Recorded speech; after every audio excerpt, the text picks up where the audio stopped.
So I'll try a one-off game, a bit different with the patrol phase. It's a solo game as usual, so I thought I'd try something different with the patrol phase. I've got a Bren carrier up here, and further along this road, you can also see at the other end we've got the Germans there with a motorcycle team. So I'm going to try and run the patrol phase as if the two were approaching each other and just see what the outcome might be. A couple of reasons why I haven't put a video out for a while is that one was rebuilding this foreground building.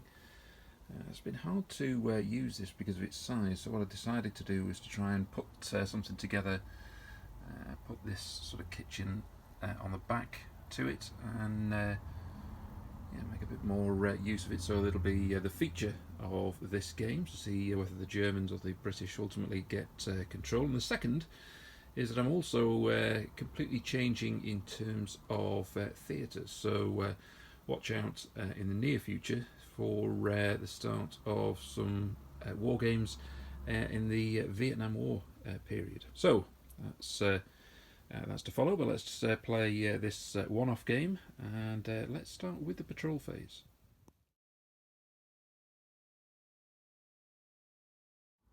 Okay, so hopefully you should get the angle that we've got this long road here, and both forces are moving towards each other. So what I'm going to do is I'm going to roll for some force morale, see who goes first, and then I'm going to have 3 dice each, and both units are with a junior leader, and they're only going to be able to activate on a 3.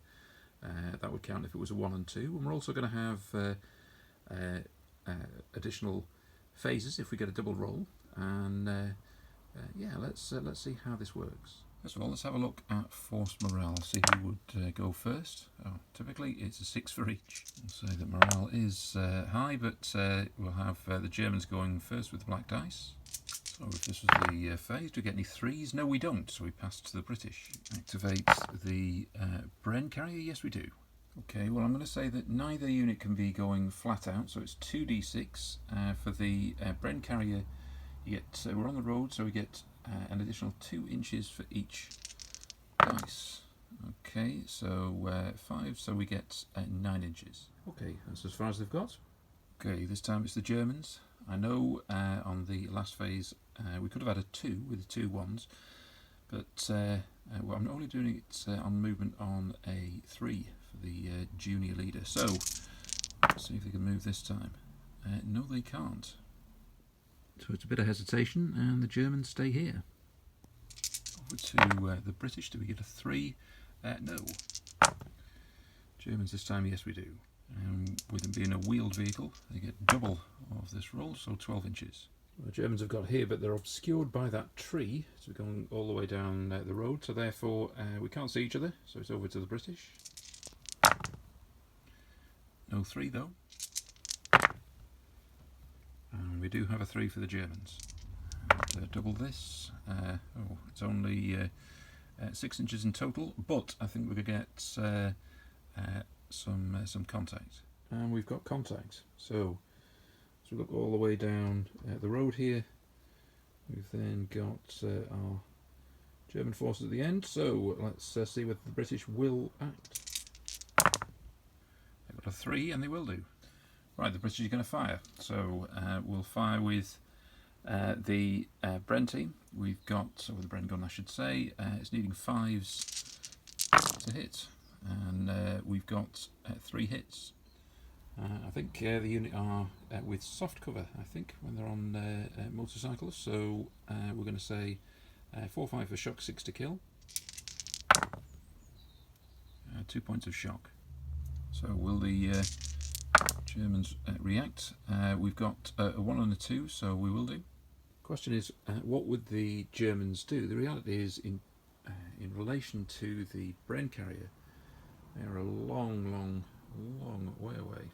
The Bren carrier is all the way over here, so you have to be within 18 inches, or either 18 or 24 inches, in order for the machine guns to be effective, even just to harass the Bren carrier. So we might well dismount and then see ultimately whether they can get towards this hotel for some kind of cover. Right, so I'm going to say that the unit can dismount. I made an error in that when we took 3 hits I should have spread it between the 2 teams, but I didn't, so I'm just going to say it's 1 point of shock each, and we're over to the British. And they can activate. I'm going to say that the British speed up here to full speed, so we've got 3d6 plus 6 inches, so I'm going to say that's 16 inches in total.